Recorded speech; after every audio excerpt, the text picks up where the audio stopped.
Hey YouTube, Street Stomper here. Gonna do a bit of a cold start on the F150. We're sitting at minus 21 Celsius right now. So, let's get in here. I haven't started it. It hasn't ran. So, let's have a listen here. See what happens.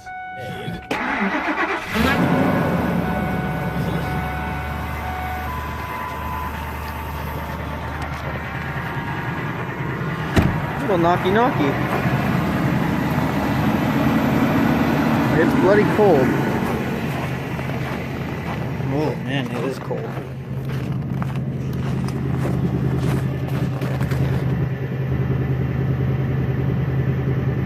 That's a true cold start.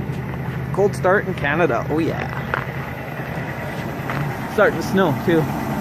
Kind of crazy when it's this cold that it's gonna snow.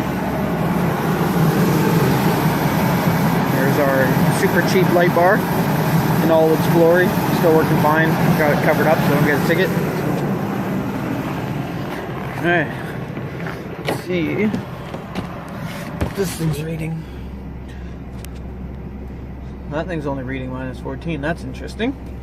According to the Weather Channel, it is minus 21 but feels like minus 24. I mean, you can see my breath in here.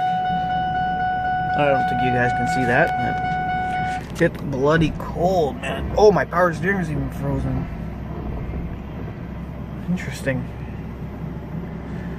Okay, let's let this thing warm up for a few. Stay tuned.